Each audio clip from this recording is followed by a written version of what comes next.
Corona काळामध्ये जुन्या अधिकाऱ्यांना हाताशी धरून आमदार सुरेश धस यांनी जवळील नातेवाईकांच्या नावे जमिनी लाटल्या प्रकरणी सुरेश धस यांना अटक करावी अशी मागणी सामाजिक कार्यकर्ते राम खाडे यांनी केली आहे। मुख्यमंत्री देवेंद्र फडणवीस सुरेश धस यांना अटक का करत नाहीत असा प्रश्न उपस्थित करत माझ्याकडे पुरावे असून त्यांना अटक करा अशी मागणी राम खाडे यांनी केली आहे। काय सांगाल आज आपण पत्रकार परिषद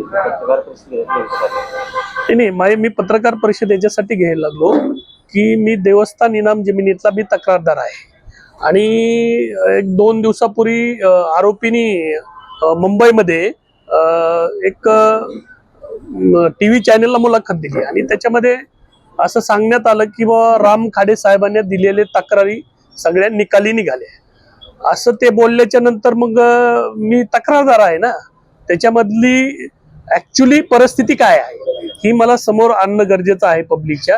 कारण की हिंदू धर्माचा प्रश्न आहे, हिंदू देवदेवताच्या जी जमिनी आहेत ह्या ज्यांनी लाटल्या त्याच्यात हायकोर्टाने गुन्हा दाखल केला। हायकोर्टाने गुन्हा दाखल करून आता 2.5 वर्ष होऊन गेलं।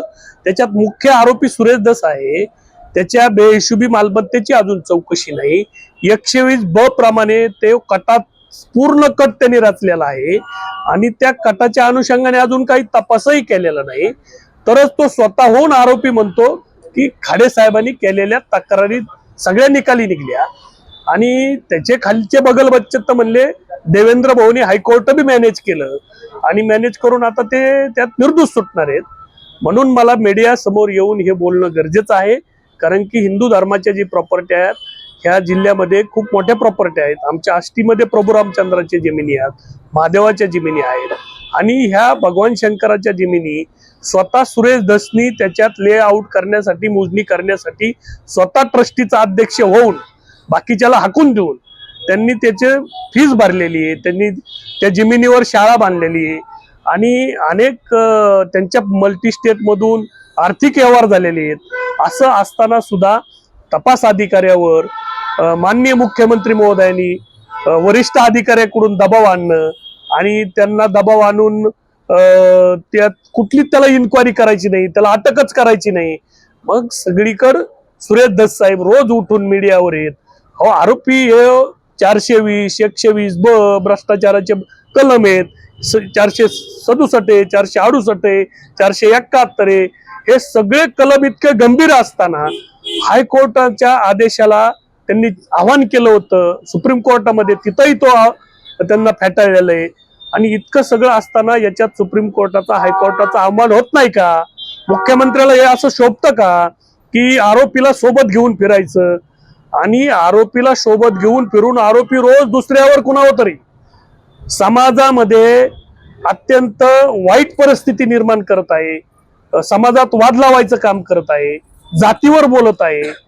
संतोष देशमुख साहेबांच्या खुनाचं प्रकरण समोर ठेवून अनेक गोष्टी मीडिया पुढे नाचवतोय, मीडिया पुढे एडेवाकडे लोकांवर आरोप करतोय। मग हा आरोपी आहे, हा 120(ब) मधलाच आहे ना, दुसरे 120(ब) मध्ये घेण्याच्या ऐवजी जे म्हणतात त्यांना घ्या ना अगोदर।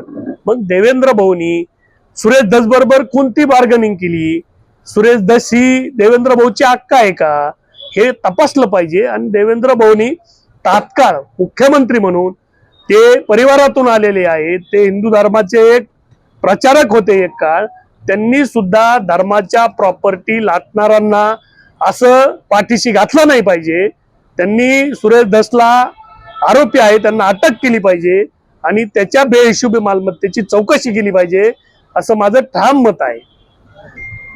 या जमिनी म्हणजे जे कोणाच्या नेमक्या ह्या देवस्थान इनाम जमिनी आहेत, म्हणजे समजा प्रभू रामचंद्राची जमीन आहे ते त्याच्यावर उतार्यावर रामाचंच नाव येणार, प्रभू रामचंद्राचं।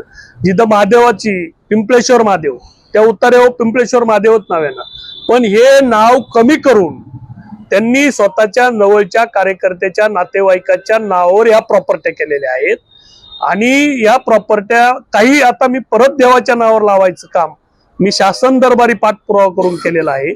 परंतु देवेंद्र भाऊनी आता मध्ये एक हैदराबाद अबिलेशन ऍक्टचं एक अमेंडमेंट केलं, कॅबिनेट मध्ये निर्णय घेतला आणि तो आता कायदा केलाय। देवेंद्र भाऊला माझी विनंती आहे की ह्या धर्माच्या प्रॉपर्ट्या जर तुम्ही अशा तुमच्या कार्यकर्त्यांना जर वाटणार असताल, असा कायद्यात बदल करणार असताल, 50% शासनाचा महसूल बुडवून 5% आणायचं काम देवेंद्र भाऊनी कुणासाठी केलंय?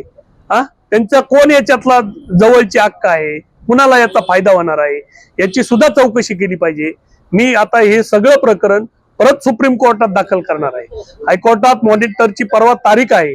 तर सुरेश दत्तच्या जवळच्या बगलबच्च्यात चर्चा चालू आहे की देवेंद्र भाऊनी हायकोर्ट मॅनेज केलंय सुरेश दत्तसाठी आणि आता ती केस निकाली निघणार आहे. म्हणजे माझं असं मत आहे की ज्या अर्थी सुरेश दत्त मोठमोठ्याने रोज मीडियावर बोंबलतायत, हे कुठलं प्रकरण दाबवण्यासाठी किंवा यांना निर्दोष सोडण्यासाठी तर त्यांना सोडलं नाही का, अशी मला शंका यायला लागली. काय नाव? मी राम खाडे, सामाजिक कार्यकर्ता, बीड आष्टी. जे प्रकरण आहे सध्या स्टेटस काय आता? पुढं सुनावणी 10 तारखेला आहे.